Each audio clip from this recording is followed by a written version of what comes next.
Éternel Dieu Tout-Puissant, nous demandons que ta grâce puisse être avec nous, que ta faveur puisse être notre partage, éternel Dieu, que ta main puisse nous conduire dans les sentiers éternels, afin que nous soyons capables d'enseigner ce que toi tu as prévu pour nous, afin que nous soyons capables de comprendre également ce qui sera enseigné ce soir. Telle est notre prière éternelle avec le Saint-Esprit. Au nom de Jésus-Christ, j'ai prié. Amen. Alors, encore une fois, shalom. Hier, comme vous le savez, nous avions donné le plan de nos enseignements contre la sorcellerie. Je répète, hier, nous avions donné le plan de nos enseignements contre la sorcellerie, tous les chapitres que nous aurons à exploiter. J'ai pris le temps de retoucher encore cela et d'y ajouter encore un ou deux chapitres et ensuite l'école de laquelle j'ai parlé. Nous parlerons des conditions de participation à l'école plus tard, mais au moment opportun, nous en parlerons pour vous permettre de vous préparer et tout, mais ce qui est sûr, c'est que ce ne sera pas au mois de mars, au mois d'avril. Ça au moins, c'est sûr. Alors, bien aimés dans le Seigneur, nous sommes en train de continuer avec notre thème contre la sorcellerie. Et au premier chapitre, nous enseignons sur c'est quoi la sorcellerie. Ceux qui reçoivent déjà nos méditations tous les jours ont une certaine idée de ce qu'est la sorcellerie, également de ce qu'elle est capable de produire, de causer comme dégâts. Amen. Puisque on en a parlé et encore parlé. Que Dieu vous bénisse. Alors, c'est quoi la sorcellerie? Prenez d'abord avec moi Exode 22, verset 18, qui reste notre texte de base, puisque au bout du rouleau, si nous parlons de la sorcellerie, c'est pour être capable de la détruire, pour être capable de la combattre, pour être capable de l'éradiquer en nous et autour de nous. C'est ça le plus important. Nous n'allons jamais terminer la sorcellerie dans le monde, mais nous pouvons toutefois empêcher à ce que la sorcellerie puisse continuer à se pavaner autour de nous comme si elle avait un droit légal. Amen. Donc nous, nous refusons que la sorcellerie puisse avoir un droit légal, un droit d'action autour de nous. Ça, vraiment, c'est niet. Nous le refusons. Alors, Exode 22, verset 18, la Bible dit, tu ne laisseras pas vivre la sorcière. D'autres versions disent, tu ne laisseras pas vivre la magicienne. Pourquoi est-ce que y aurait-il une différence entre ces deux versions? L'une des versions parlant de la sorcellerie, l'autre parlant de la magie. Eh bien, simplement parce que la magie et la sorcellerie se rejoignent quelque part. Nous aurons le temps d'expliquer la différence, d'expliquer à quel niveau ça se rejoint. Mais retenez déjà que la magie comme la sorcellerie, ce sont des choses que le diable utilise. Mais malheureusement, la magie comme la sorcellerie, ce sont des choses que le diable utilise en accord avec des humains. Donc derrière la sorcellerie, derrière la magie, il y a toujours ce que nous appelons un esprit humain. Alors qu'appelle-t-on esprit humain? Avant de définir les concepts sorcellerie, mais qu'appelle-t-on esprit humain? Un esprit humain, c'est simplement le fait que un homme soit en alliance avec un esprit mauvais.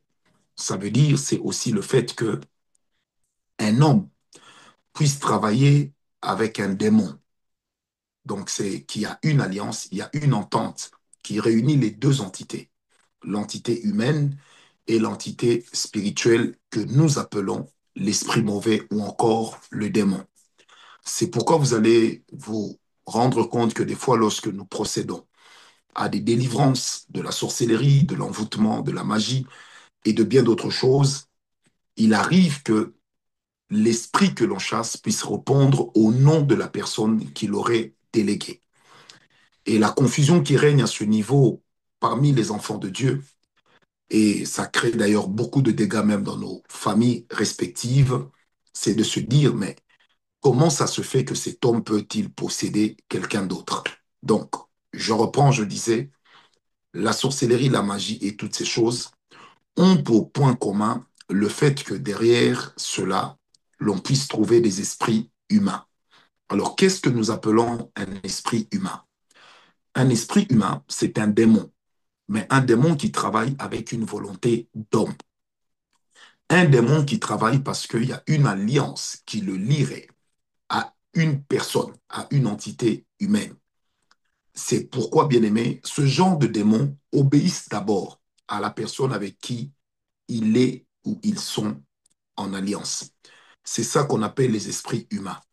Alors, les esprits humains, vous les avez quelquefois rencontrés, mais sans toujours savoir que c'était ça qu'on appelait esprit humain. Un esprit humain, lorsqu'on le chasse, vous allez vous rendre compte que c'est le genre d'esprit qui répond au nom de la personne qu'il a déléguée ou au nom de la personne avec qui il est en accord, il est en alliance. Alors, les esprits humains, je donne un exemple, lorsque vous chassez un esprit dans une personne et l'esprit dit, je suis oncle tel, je suis oncle Sam, je suis tantine Gertrude. Alors, ça ne veut pas dire que ce démon-là, c'est l'esprit de Gertrude ou de oncle Sam dédoublé. Non. Ça veut simplement dire que l'esprit qui est là, en train de travailler, travaille parce qu'il a une entente avec la personne portant ce même nom. Alors, généralement, ce genre de démons sont un peu plus difficiles à combattre. Pourquoi? Parce que simplement, ce sont des esprits derrière eux qui ont des hommes et des hommes qui ont consenti des sacrifices.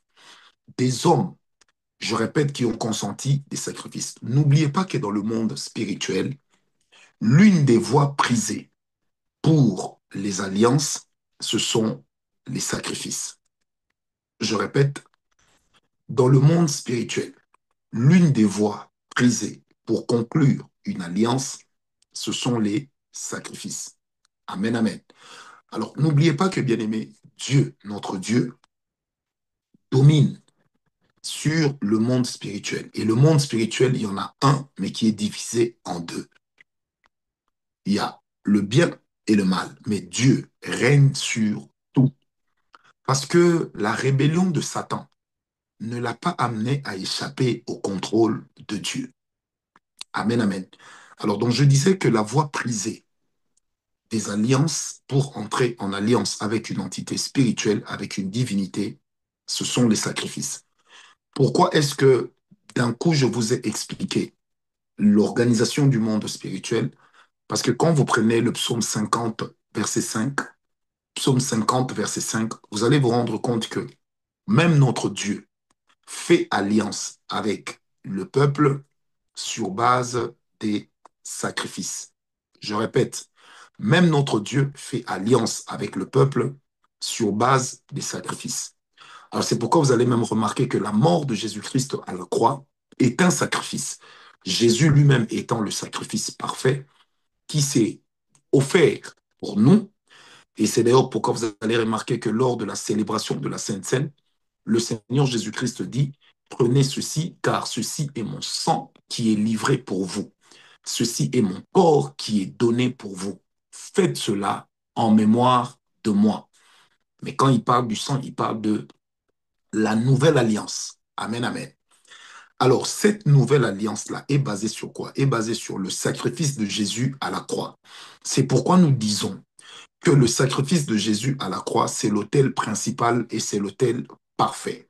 Il n'y a pas un autel qui soit plus important que le sacrifice de Jésus-Christ à la croix. Pourquoi? Parce que lorsque Jésus meurt à la croix, il ne meurt pas comme une parole, mais il meurt comme un sacrifice. Il meurt comme un agneau. C'est pourquoi dans le psaume, dans Ésaïe, pardon, 53, la Bible dit, comme un agneau que l'on mène à l'abattoir, il n'a pas ouvert la bouche devant ceux qui l'attendent. Donc Jésus est un sacrifice. Il n'y a pas de salut sans sacrifice, tout comme il n'y a pas d'alliance sans sacrifice. Donc c'est pourquoi le monde spirituel fonctionne de cette manière. Pour qu'il y ait une alliance, il faudrait qu'il y ait un sacrifice. Jésus meurt à la croix comme le sacrifice parfait. Lorsque Dieu agrée le sacrifice, l'alliance existe. Je répète, dès le moment où Dieu agrée le sacrifice, l'alliance commence à exister. Ou si vous voulez, l'alliance naît du sacrifice. Alors, les esprits humains aussi travaillent de la même façon. Ça veut dire que les personnes qui contractent une alliance avec eux font des sacrifices. Alors c'est pourquoi, bien aimé, j'aimerais déjà vous le dire. Les sorciers ne sont pas des personnes avec qui blaguer. Il faut les traiter spirituellement avec force. Pourquoi? Parce que ce sont des personnes qui ont sacrifié. Ce sont des personnes qui ont consenti euh, des, des sacrifices énormes pour pouvoir vous atteindre. Donc, ils ne se réveillent pas un matin pour dire qu'ils sont sorciers. Ils ne se réveillent pas un matin pour dire, bon, nous allons combattre Nancy, nous allons combattre Clarisse. Non, ils ne le font pas comme ça. Donc, à la base, il y a d'abord un sacrifice. C'est pourquoi, bien aimé, lorsque vous êtes menacé par un sorcier, l'un des moyens pour lui résister, c'est la prière. L'autre moyen pour lui résister, c'est que vous aussi, vous puissiez tenir compte de la qualité de votre sacrifice qui assoit votre alliance avec Dieu dans le domaine qui est visé par vos ennemis. Est-ce que vous me comprenez? Donc cela est très important à ne pas oublier. Parce que, bien aimé, vous savez, les enfants de Dieu se jouent ou jouent avec certains éléments, mais le diable ne s'amuse pas avec. Il prend tous ces éléments au sérieux. Et c'est pourquoi, bien aimé, le combat spirituel n'appartient pas aux enfants. Le combat spirituel appartient à des personnes qui sont sérieuses, qui comprennent les enjeux, qui comprennent que ce dans quoi elles sont en train de se lancer n'est pas une partie de blague, n'est pas une partie de plaisir. C'est pourquoi, bien aimé, le combat spirituel vous exigera une certaine maturité. Oui, une certaine maturité. Je n'ai jamais oublié cette histoire qui s'est passée au début de ma conversion. Un frère est allé évangéliser. Et en allant évangéliser, eh ben, qu'est-ce qui s'est passé? Il est tombé sur un rosicrucien, il a pris l'anneau de ce rosicrucien, il l'a cassé. Et au fur et à mesure qu'il s'éloignait de la maison de ce monsieur, le frère était en train de devenir fou. Alors, qu'est-ce qui a fait qu'il soit fou? C'est le fait que, n'ayant pas encore été aguerri, il s'est lancé dans un combat qui n'était pas de son niveau. Bien aimé, ne nous leurrons pas. Certaines choses qu'on nous enseigne aujourd'hui, j'ai le toupet de vous dire clairement qu'il y a beaucoup de choses ou certaines choses qu'on nous dit aujourd'hui qui ne sont pas spirituellement correctes. Vous allez par exemple trouver des pasteurs ou des serviteurs qui vont dire aux enfants de Dieu, voilà, tout enfant de Dieu a le droit a l'autorité sur tous les démons. Détrompez-vous. Souvenez-vous toujours qu'en présence de Jésus-Christ, ses propres disciples n'ont pas su chasser les démons qui dérangeaient un enfant. Oui, je répète, en présence de Jésus-Christ, ses propres, ses propres disciples n'ont pas su chasser un démon qui dérangeait un enfant. Et quand ils ont posé la question, Maître, mais Seigneur, comment nous n'avons pas su chasser ce démon? Le Maître leur dira, ce genre de démon ne sortent que par le jeûne et par la prière. Donc ça veut dire qu'il faut travailler son niveau d'autorité spirituelle. Il faut avoir une certaine maturité spirituelle pour pouvoir combattre certaines entités. Amen, amen. Alors vous savez, l'un des drames aujourd'hui que nous avons dans l'Église, c'est l'orgueil. C'est le fait de ne pas vouloir se rendre compte, bien aimé, que il existe divers niveaux d'autorité spirituelle et qu'en fonction de ça, certaines choses, lorsque nous n'arrivons pas, certains combats, lorsque nous n'arrivons pas à les livrer, bien aimé, cherchez de l'aide. Ne vous dites pas, j'ai aussi Jésus, je suis aussi sauvé, moi aussi je prie. Donc par conséquent, j'ai aussi l'onction pour chasser tous les esprits. Mon frère, c'est faux. Cherchez de l'aide. Mais moi qui vous parle, il m'arrive aussi de demander l'aide de certains amis, de demander leur assistance dans la prière. Alors pourquoi toi, tu n'aimes pas chercher de l'aide? Pourquoi toi, tu te comporterais comme une personne qui s'autosuffirait? Bien-aimé, nous avons toujours besoin les uns des autres. Ce n'est pas pour rien que dans Jacques, la Bible dit, la prière du juste est d'une grande efficacité. Pourquoi? Parce que, bien-aimé, nous nous complétons, nous ne nous combattons pas. Moi, j'ai vu des gens, il n'est pas fort dans la délivrance. Parce que lui n'est pas fort dans la délivrance, qu'est-ce qu'il fait? il commence à prêcher pour combattre la délivrance. Parce que lui n'est pas fort dans telle chose, il prêche pour combattre cette chose-là. Bien aimé, c'est de l'orgueil. Et vous savez, je trouve beaucoup d'orgueil spirituel dans la vie de certaines personnes qui refutent la réalité du combat spirituel. En fait, c'est de l'orgueil, c'est pas de l'ignorance. En parlant avec certaines personnes, je me suis rendu compte que c'est plus de l'orgueil que de l'ignorance. Oui, plus de l'orgueil que de l'ignorance. Très souvent, ces personnes savent que c'est vrai. Mais puisque elles ne peuvent pas le faire ou ne parviennent pas à le faire, elles vont combattre ceux qui le font. C'est comme ça que vous allez voir, il y a de ces églises, on va vous dire, la délivrance, c'est faux, nous sommes sauvés, délivrés directement, ne suivez pas tout ça. Bien aimé, c'est vrai. Mais toi qui dors mal la nuit, toi qui es violé la nuit, toi qui es envoûté, bien aimé, est-ce que tu peux croire à un tel message? Tu ne croiras pas. J'ai vu un jour un pasteur dire, même le message des hôtels, c'est faux, c'est pour vous voler l'argent. Les hôtels n'existent pas, les sacrifices, on n'en a plus besoin. Alors j'ai posé la question à ce pasteur, tu es en train de construire une grande église. Est-ce que tu le construis? Tu l'as construit avec l'argent de tes parents? Il m'a dit non. Est-ce que tu l'as construit avec l'argent de ta mère? Il m'a dit non. J'ai dit, tu l'as construit avec l'argent de qui? Il dit l'argent des fidèles. Mais quand les fidèles te donnent, n'est-ce pas qu'ils consentent un sacrifice? Oh oui.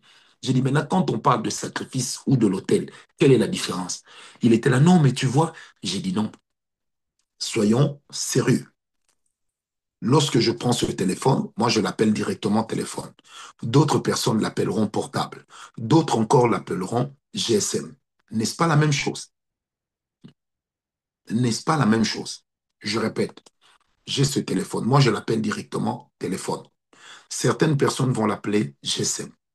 D'autres personnes vont l'appeler, euh, comment on appelle, mobile. D'autres encore vont l'appeler portable. Mais ne parle-t-on pas de la même chose? Vous savez, bien aimé, aujourd'hui nous sommes d'une immaturité qui nous amène des fois dans des combats, alors que ce n'est pas ça l'essentiel. Je répète, alors que ce n'est pas ça l'essentiel. L'essentiel, c'est ce que nous faisons avec Dieu. Amen, amen. Alors, maintenant revenons, c'est quoi la sorcellerie? Parce que, bien aimé, la sorcellerie existe. Quand vous prenez Nombre 23, verset 23, Nombre 23, verset 23, la Bible nous parle de l'enchantement, de la divination. Bien aimé, ce sont des variantes de la sorcellerie. Et également dans Galates, là où l'apôtre Paul lui-même dit, Galates insensé, qui vous a appris à fuir la colère ou qui vous a séduit, vous devant qui Christ a été glorifié. D'autres versions disent a été cloué à la croix. Galates 3, verset 1. Amen. Donc, la Bible elle-même reconnaît que la sorcellerie existe. Reconnaître que la sorcellerie existe ne veut nullement dire que l'enfant de Dieu se comporterait comme si lui serait sans force devant la sorcellerie. Ça ne veut pas dire ça. Reconnaître l'existence d'une chose ne veut pas dire qu'on est atteint par la chose. Aujourd'hui, nous reconnaissons que le Covid existe. Mais moi, j'ai jamais souffert du Covid. Mais pourtant, ça existe. Il y en a qui disent le Covid n'existe pas parce que moi, j'en ai pas souffert. Mais moi, je connais une amie prophétesse qui a souffert du Covid jusqu'à connaître, à entrer dans le coma. Je connais un autre bien-aimé Serge qui a souffert du Covid jusqu'à frôler le coma. Je connais un autre monsieur du même prénom qui lui aussi est entré dans le coma. Moi, j'ai perdu ma mère dans le Covid. Alors, imaginons intellectuellement comment vous allez considérer une personne qui vous dirait le Covid n'existe pas juste parce que lui n'en a pas souffert. Comment toi tu crois que le sida existe alors que tu n'en as jamais souffert? Comment tu crois que la mort existe alors que tu n'es jamais mort? Mais lorsqu'il s'agit maintenant des réalités spirituelles, par orgueil, nous avons cette tendance à rejeter. Alors quelqu'un me disait un jour, nous n'aimons pas parler des choses, des Satan, parce que c'est comme si nous sommes en train de l'élever. Écoutez, je n'ai jamais entendu un commentaire aussi bizarre. Est-ce que parler d'une chose veut dire que vous vous soumettez à la chose? Est-ce que parler d'une maladie veut dire que vous êtes atteint de la maladie? La meilleure des cures, c'est la prévention. N'est-il pas écrit dans la parole de Dieu que mon peuple périt? Pourquoi? Parce qu'il lui manque la connaissance, parce qu'il lui manque, pardon, la révélation. Mais heureux est-il s'il connaît la loi. Amen, amen. Donc même quand nous enseignons, gardez à l'idée que notre Sauveur, notre Seigneur Jésus-Christ, reste au-dessus de tout esprit, peu importe son nom. Donc ne paniquez pas, ne perdez pas votre sommeil. Donc peu importe ce que nous disons, Jésus reste capable de vaincre cela. Donc là où nous nous sommes limités, le Seigneur va livrer la bataille pour nous, puisque lui-même a dit, tout est accompli. Amen, amen. Alors, c'est quoi que nous appelons sorcellerie? Premièrement, la sorcellerie, c'est une décision qui est publiée à partir d'un pouvoir spirituel. La sorcellerie, c'est une décision qui est publiée à partir d'un pouvoir spirituel. La sorcellerie, c'est comme la publication d'un décret dans le journal spirituel. La sorcellerie, c'est la publication d'un décret dans le domaine spirituel. Première définition. Donc, dès lors que l'on parle de la sorcellerie, il y a une ordonnance, il y a un arrêté, il y a un décret qui se cache derrière. Quelqu'un me comprend. Or, pour qu'il y ait un décret, pour qu'il y ait une ordonnance, pour qu'il y ait un arrêté, il faudrait qu'il y ait impérativement celui qui signe. Maintenant, c'est celui qui signe qu'on appelle le sorcier. Je répète, la sorcellerie étant une décision, un décret, un arrêté, une ordonnance qui est publiée dans le journal spirituel. Pour qu'il y ait un décret, une ordonnance, un arrêté et consort, il faudrait qu'à la base, il y ait une autorité qui publie. Maintenant, c'est cette autorité qui publie cela qu'on appelle sorcier. Vous m'avez compris?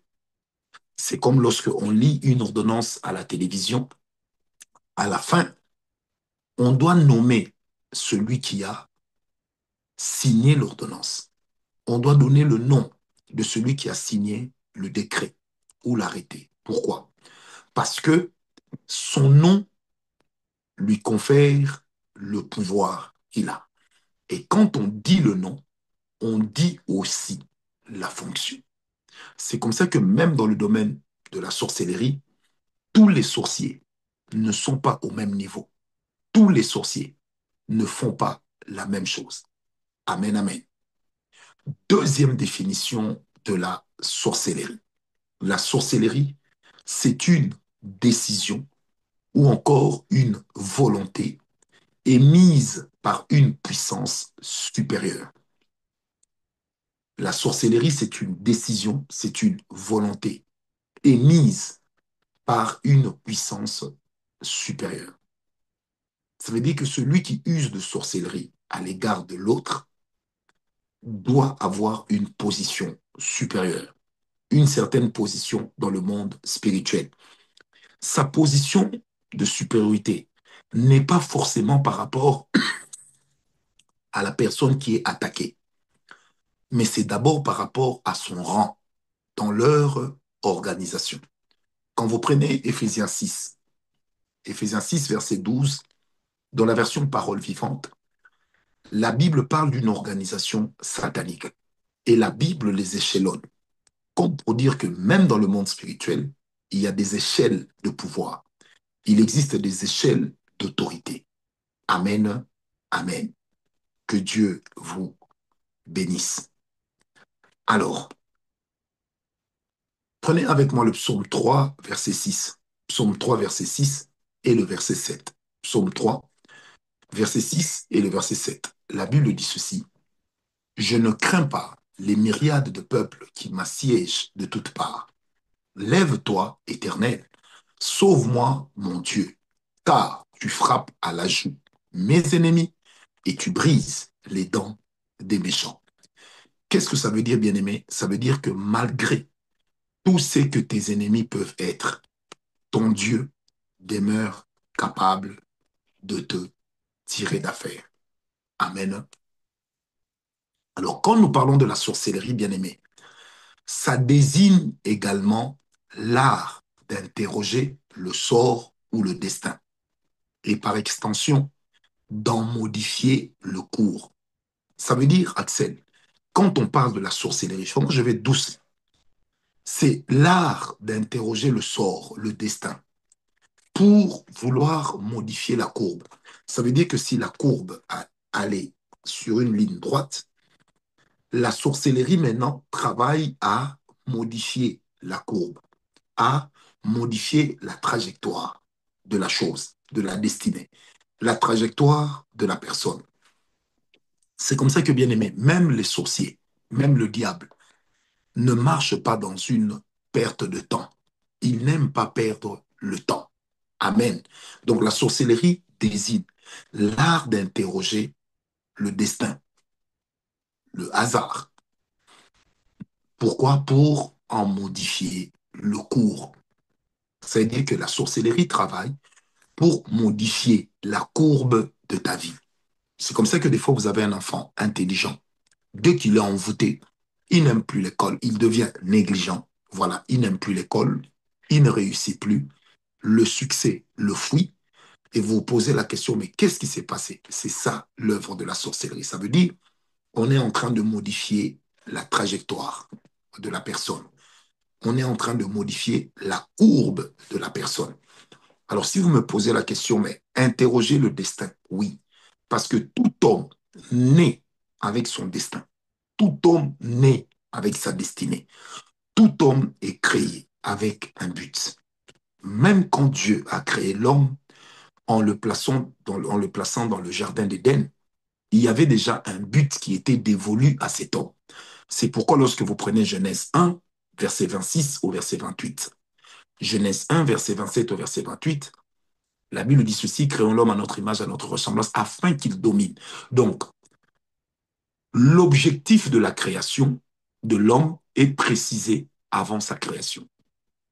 Genèse 1, 26 à 28. L'objectif de la création de l'homme, la motivation pour laquelle Dieu va susciter l'homme est précisée avant que l'homme n'ait été suscité. Vous comprenez? Amen, amen. Donc c'est pourquoi que vous soyez petit de taille, que vous soyez sombre, que vous soyez blanc, métis, jaune, gris, que vous soyez grand de taille, gros, svelte et consort, vous êtes né avec une destinée. Dieu vous a tous créés pour un but. Il nous a tous suscités pour un but. Amen, amen. Alors c'est comme ça que dans la pratique de la sorcellerie, qu'est-ce qu'ils font? Ils cherchent à modifier la courbe de la vie de la personne, à modifier le destin de quelqu'un, à l'empêcher d'atteindre son destin. J'ai suivi quelqu'un dire un jour, mais on ne peut pas modifier le destin de quelqu'un. Tout ce qui arrive à une personne, c'est Dieu qui le veut. Non, c'est faux. La réalité du combat spirituel existe. Et il est de ces gens qui vont travailler pendant que toi tu dors, pendant que toi tu critiques les autres. Il y en a qui travaillent à découvrir qui c'est que tu es, pourquoi tu as été créé. Parce que les informations sur ta vie, tu nais avec. C'est comme ça que dans le monde spirituel, il existe des personnes qui ont l'œil ouvert et qui sont capables de repérer qui tu es, qui sont capables de te dire les choses qui vont venir pendant qu'ils n'ont pas l'Esprit de Dieu. Mais c'est aussi comme ça que travaille la divination. Les gens vont vous dire des choses. Vous avez vraiment l'impression que c'est Dieu. Tous les éléments montrent que c'est waouh. On te dit, tu t'appelles Blandine Febe. Tu habites en Allemagne. Tu fais 1,75 m ou 68. Tu es de telle famille. Tu es la troisième de la famille. Tu es. Quand tu regardes, tu dis, waouh, Dieu me connaît, alors que ce n'est pas toujours Dieu. Ça peut aussi être un esprit mauvais qui se cache derrière. Et la personne peut continuer pour te dire, d'ailleurs, tel que tu es là, il y a telle chose qui vont arriver, telle chose. Tout de suite, toi, tu te dis, Rekanta yaba shonto robo sankanta rababa. C'est Dieu, alors que ce n'est pas Dieu. C'est un esprit de divination. Maintenant, tu me poseras la question. Mais comment est-ce qu'il connaît ces choses? Il connaît ces choses parce que tu nais avec tes informations. Souvenez-vous de cette femme dans la Bible de cette femme à l'époque comment il s'appelait, à l'époque de l'apôtre Paul, dans Acte 16, verset 16. On parle de cette dame qui avait un esprit de python. Ce n'est pas l'esprit de séduction. La séduction est différente. Elle avait un esprit de python. Et l'esprit de python est un esprit de divination. Amen, amen. Donc c'est comme ça que, bien aimé, en tant qu'enseignant de la parole, je voudrais vous le dire. Ne soyez jamais plus impressionné par ce qu'on vous dit plutôt que par ce que la personne est dans son esprit. Parce que vous savez, même quand le diable est venu tenter Jésus, dans Luc 4, il savait qui était Jésus. Il savait.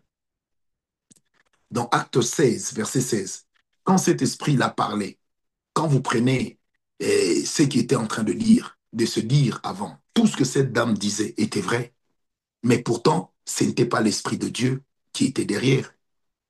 C'était un esprit de Python, puisque la Bible dit, elle procurait un grand bien à ses maîtres. Donc, il y avait un esprit derrière. Et c'est cet esprit-là qui travaillait. Et il a fallu à Paul d'attendre le verset 18 pour dire à cet esprit, libère la personne, sors. Donc, Pierre, Paul, je dis bien le grand apôtre Paul, il lui a fallu 3 versets pour se rendre compte que c'était un esprit mauvais.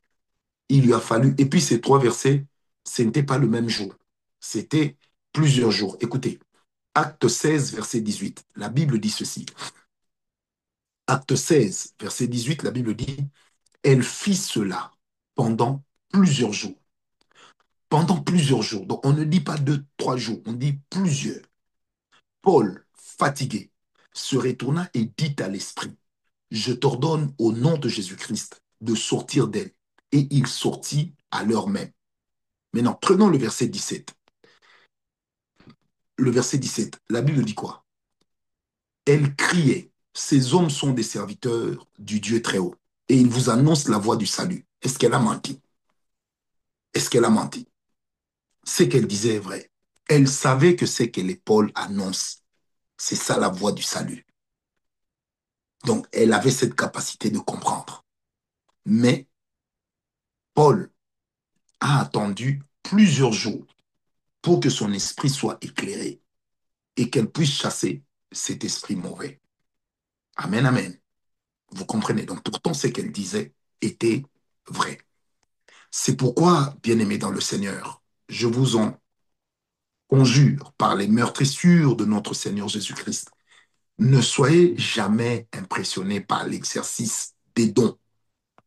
Parce qu'aujourd'hui, moi, en tant que serviteur de Dieu, en tant que prophète de mon état, je connais tellement des choses.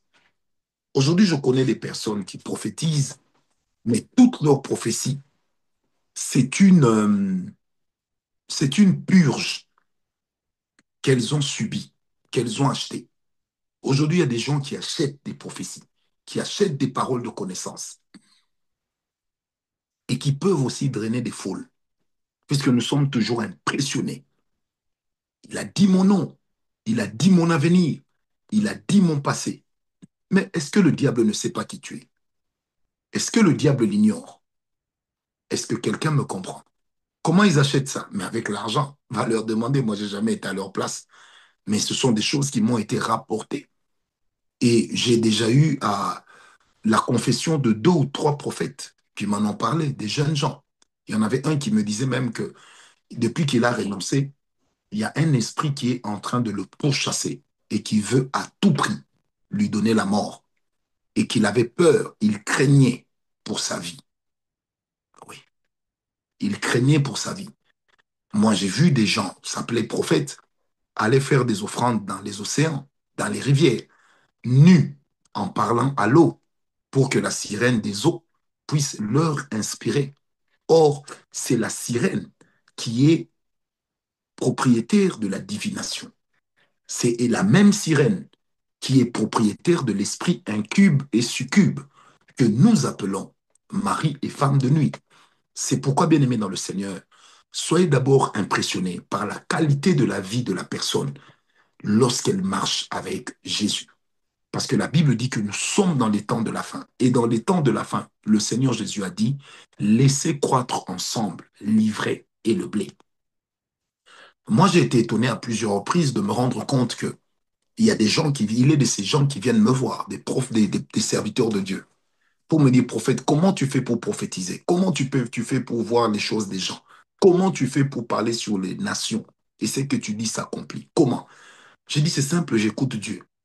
Non, j'aimerais que tu m'inities. Et moi, c'est quelque chose que je n'aime pas. Un jour, j'ai même dit à quelqu'un, écoute, je n'ai fait rien d'extraordinaire. Je crois en Dieu, je lui fais confiance. Et quand je reçois une parole, je la donne. Quand je ne le reçois pas, je prêche la parole et nous terminons la réunion. Il me dit, non, vieux, vous voyez, vous autres, Dieu vous a béni. Vous ne voulez pas vous ouvrir à la jeune génération. J'ai dit, mais pourquoi est-ce que vous pensez que pour écouter Dieu, il faut une initiation? Pourquoi vous le pensez? Quelle était l'initiation par laquelle Samuel était passé pour écouter Dieu? Quelle était l'initiation par laquelle Moïse était passé pour écouter Dieu? Quelle était l'initiation par laquelle Amos était passé lorsqu'il a dit, je ne suis ni prophète, ni fils de prophète. Cependant, j'étais en train de paître le troupeau de mon père lorsque la parole de l'Éternel est venue jusqu'à moi.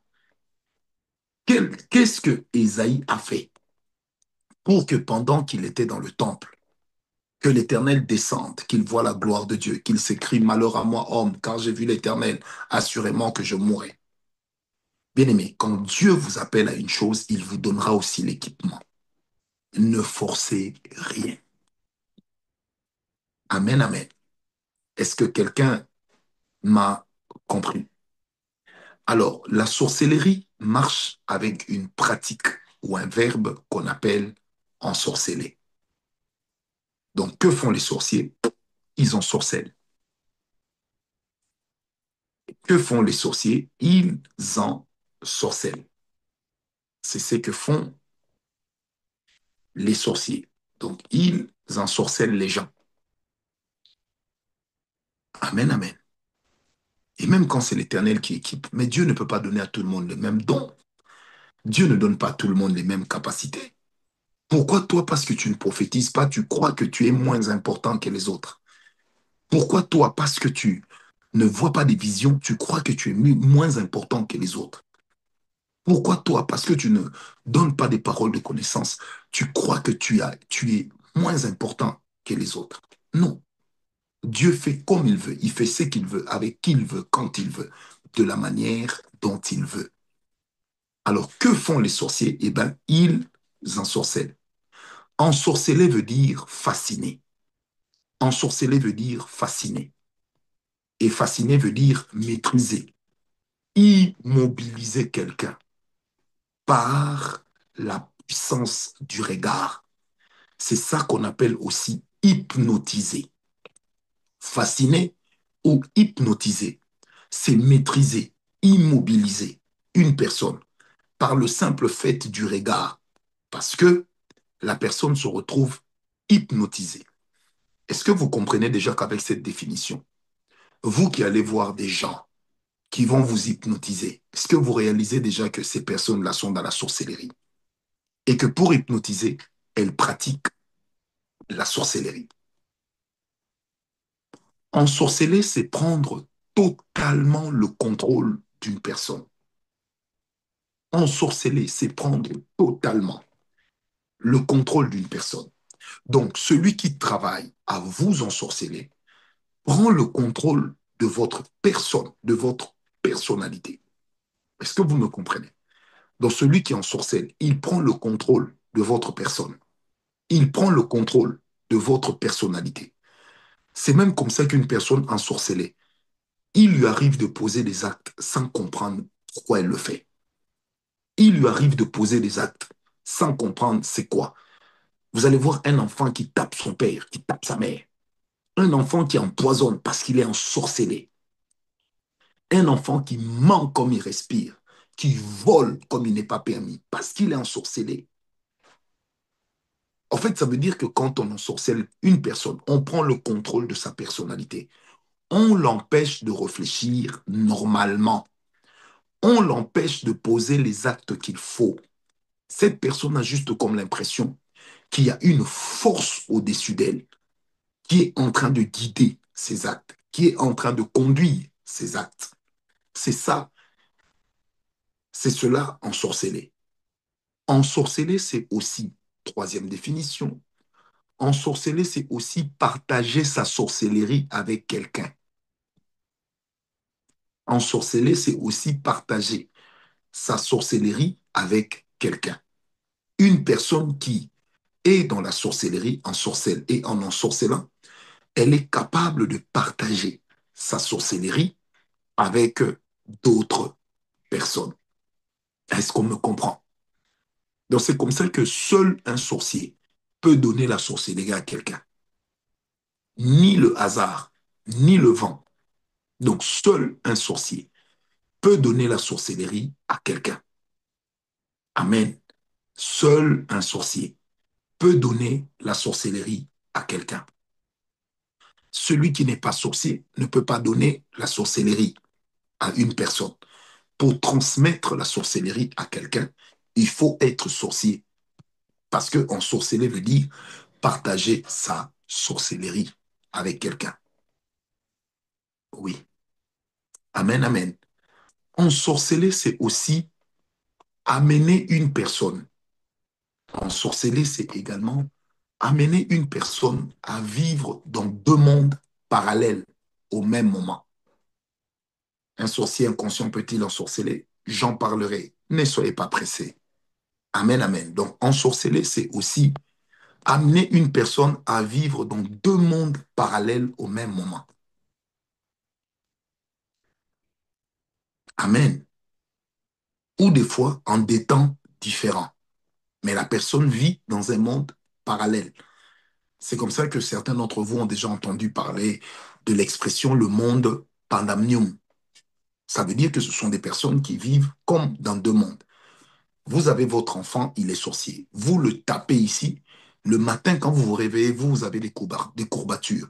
Parce que dans l'autre monde, il est chef, il est patron. Et il vous a tapé copieusement. Il vous a rendu votre pièce de monnaie.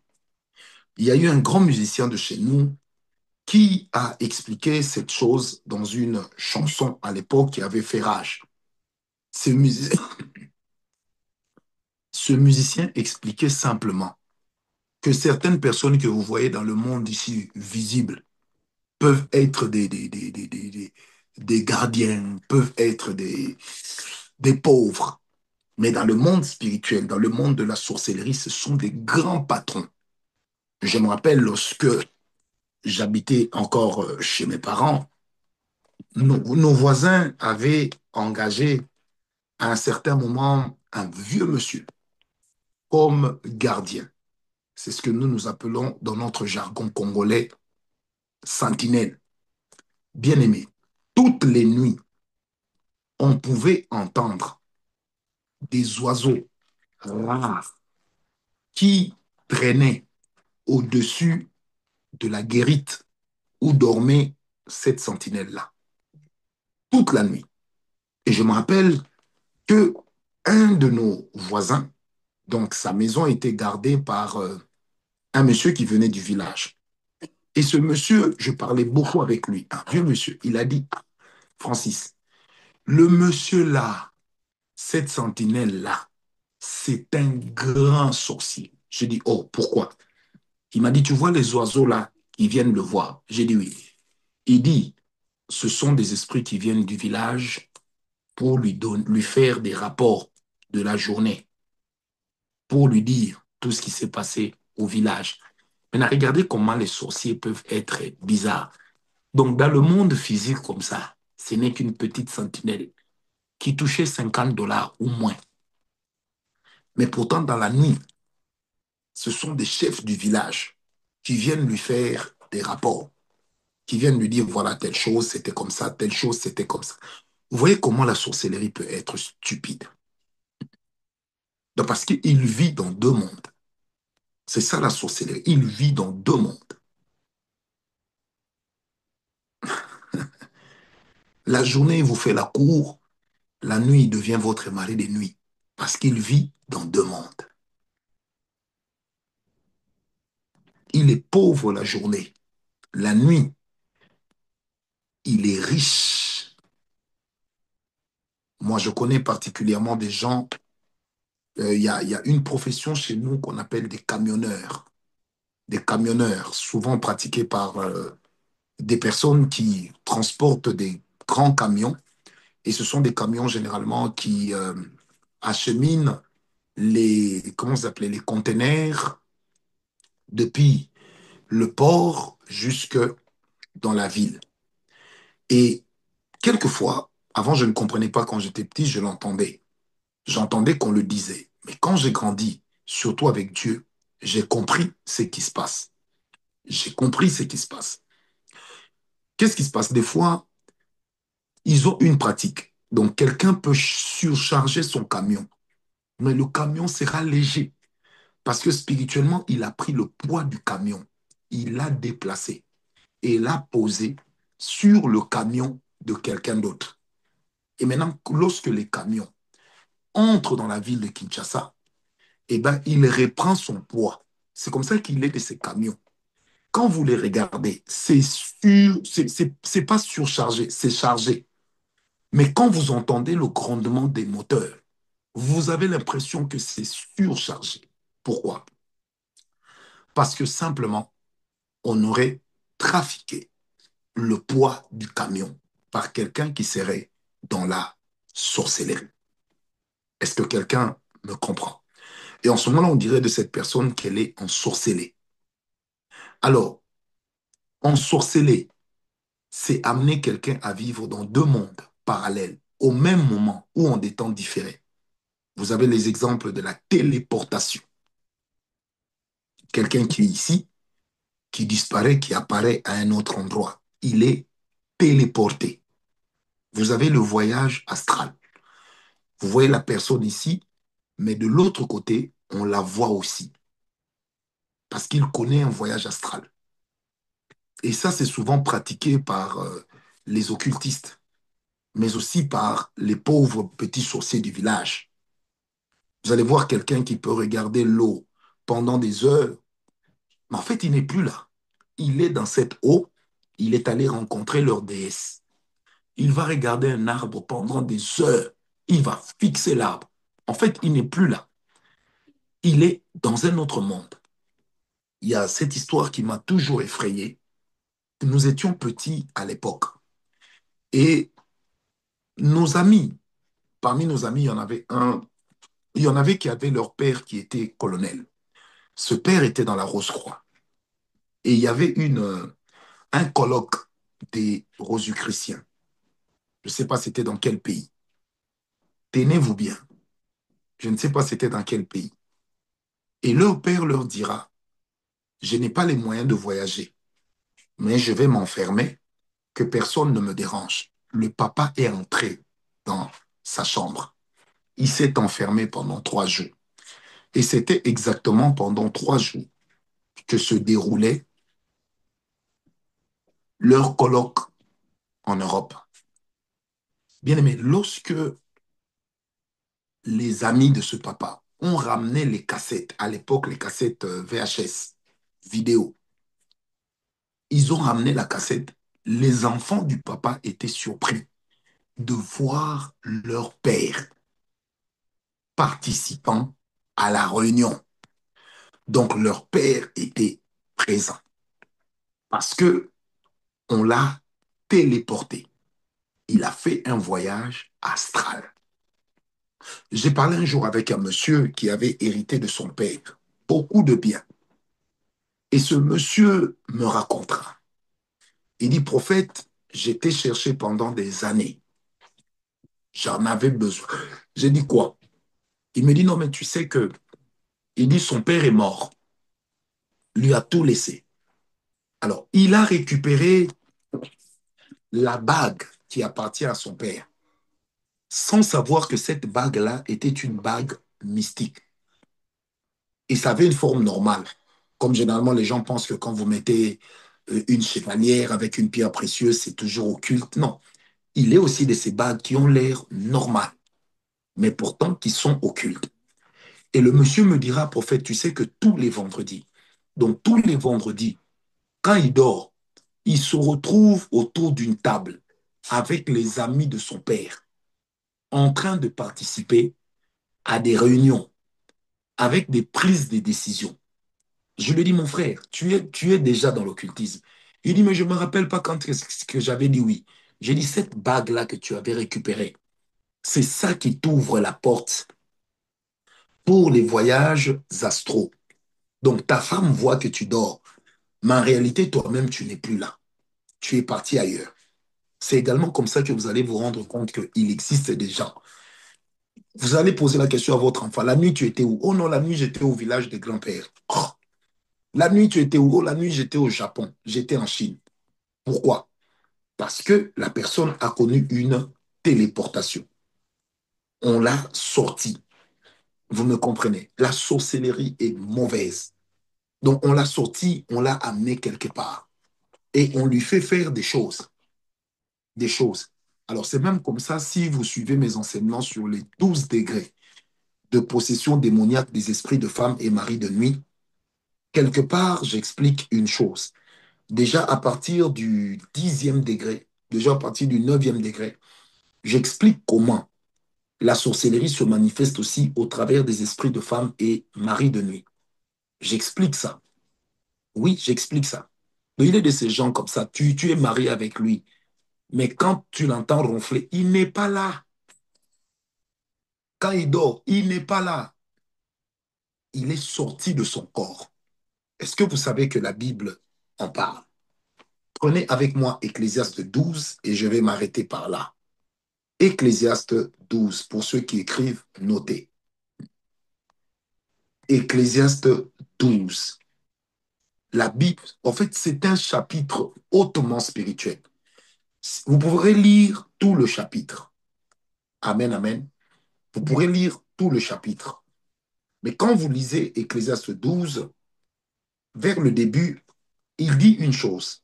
Mais souviens-toi de ton Créateur pendant les jours de ta jeunesse, avant que les jours mauvais arrivent et que les années s'approchent où tu diras, je n'y prends point de plaisir. Avant que s'obscurcissent le soleil et la lumière, la lune et les étoiles, et que les nuages reviennent après la pluie. Temps où les gardiens de la maison tremblent, où les hommes forts se courbent, où celles qui moulent s'arrêtent parce qu'elles sont diminuées, où ceux qui regardent par les fenêtres sont obscurcis, où les deux bâtons de la porte se ferment. Sur la rue, quand s'abaisse le bruit de la meule, où l'on se lève au chant de l'oiseau, où s'affaiblissent toutes les filles du champ.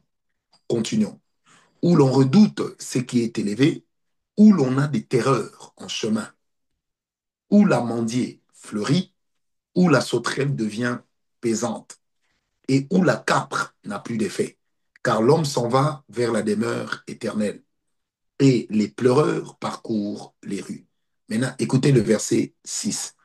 Avant que le cordon d'argent se détache, que le vase d'or se brise, que le seau se rompe sur la source et que la roue se casse sur la citerne, avant que la poussière retourne à la terre. Amen, amen. Est-ce que quelqu'un me comprend? En fait, lorsque vous lisez ça, ça parle du voyage astral, des gens qui sortent de leur corps. Mais malheureusement, comme le diable est méchant, il ne connaît pas l'amour. Il peut arriver quand quelqu'un sort, il y a le cordon d'argent qui le relie à son corps. Il fait un voyage astral, c'est relié à son corps. Et en ce moment-là, qu'est-ce qui peut se passer? Un esprit méchant peut venir couper la corde. Et ainsi, la personne va mourir avant son temps. C'est comme ça qu'il est de ces gens qui sont morts avant leur temps. Des familles où ils rêvent toujours de leur mort parce qu'ils sont mal morts. Ils ne sont pas morts comme il fallait. Ils ne sont pas morts au temps de Dieu. Je me rappelle, pour terminer, d'un grand musicien de mon pays qui était mort il y a plus de 20 ans, il y a plus de 25 ans. Alors, le jour de sa mort, c'était un dimanche et ça passait à la télévision. Et par inadvertance, un de ces musiciens était en train de pleurer et y crier. Mère, mère, maman, maman, tu as tué le vieux, donc le patron. Et la maman qui va crier, non, mais cette fois, quand il est parti, il a duré. J'ai cru qu'il n'allait pas revenir. C'est comme ça que je l'ai bougé. Et le monsieur, j'ai dit bien, ça passait à la télévision en direct. Et le monsieur qui s'est crié, mais tu sais bien qu'on ne crie pas, tu sais bien qu'on ne touche pas. On le laisse dans un endroit calme. Bref, le monsieur est mort. Pourquoi? Parce que quand son corps est revenu, le cordon était déjà rompu. Donc, il a perdu la vie. Et ce genre de mort, sans vous faire peur, ce sont des morts qu'on utilise dans le monde spirituel par les occultistes, par les sorciers, comme des garçons de course, comme des bêtes de somme. Ce sont des morts qu'on utilise pour leur intelligence qu'ils ont incarnée durant leur vie sur Terre. Ce sont des morts qui reviennent souvent. Des morts qui reviennent souvent. Votre mort que vous n'arrivez pas à oublier, qui apparaît toujours dans vos rêves. C'est pourquoi, bien aimé, quand vous faites des rêves dans lesquels vos morts reviennent, il est important de chercher la prière. On doit rompre le cordon entre vous et la personne. C'est comme ça que, bien aimé, ce genre de morts sont capables de venir vous prendre pour aller vivre avec eux dans le monde parallèle. Ils sont capables de venir vous prendre. Et ce sont des morts qui sont causés, soit directement par eux-mêmes, parce qu'ils sont, ils sont occultistes, sorciers et j'en passe, parce qu'il y aurait eu une guerre entre eux, ou encore ce sont des morts causés aussi par des vendeurs d'âmes, qui viennent aussi récupérer ça. Amen, amen. Alors, si vous êtes dans ce genre de cas, j'aimerais que vous puissiez prier avec moi. Vous allez dire, je suis vivant et je refuse d'être en contact avec une personne décédée. Fût-elle mon père, ma mère, ma soeur, mon enfant. Est-ce que tu peux répéter après moi? Je refuse d'être en contact avec les esprits de mort. Je suis vivant. C'est Jésus qui vit en moi. C'est Jésus qui est mon maître. C'est Jésus qui est mon roi. Par conséquent, je refuse qu'une autorité spirituelle prenne le dessus sur moi. Je refuse qu'une autorité spirituelle établisse son pouvoir sur ma vie. Au nom de Jésus, j'appartiens à Jésus. Ma vie appartient à Jésus. Je refuse d'être en contact avec les morts, car il est écrit que les morts ne doivent pas être en contact avec les vivants, puisqu'il est écrit qu'on ne trouve personne chez toi qui invoque les esprits des morts. Je refuse d'être en contact avec les morts. Bien aimé, nous allons faire la deuxième prière, la deuxième déclaration. Peut-être que depuis que tu as perdu ton membre de famille, tu te rends compte qu'en fait, c'est une mort que tu n'as jamais acceptée. Aujourd'hui, là, tu vas accepter ça. Parce que des fois, le fait de refuser la mort de l'autre peut ramener son esprit vers vous. On va prier.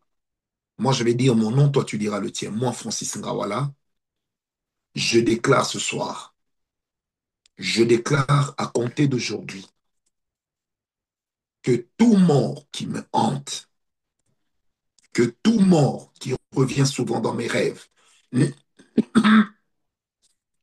parce que j'aurais refusé d'accepter son départ, parce que je serais en train de vivre dans un déni. À compter d'aujourd'hui, je me lève contre cet esprit. J'accepte la mort de ce membre de ma famille. J'accepte de te laisser partir. Éloigne-toi de moi. Éloigne-toi de ma vie. Éloigne-toi de tout ce qui est à moi. C'est Jésus qui désormais règne en moi. Car mon Dieu, c'est le Dieu des vivants et non des morts. Moi et les morts, nous ne sommes pas dans le même monde. Nous ne vivons plus dans la même sphère. Par conséquent, je me détache. Je vis avec Jésus, car il est écrit, si je vis, ce n'est plus moi qui vis, c'est Christ qui vit en moi. À compter de maintenant, qu'il en soit ainsi, au nom de Jésus-Christ. Qu'il en soit ainsi, au nom de Jésus-Christ.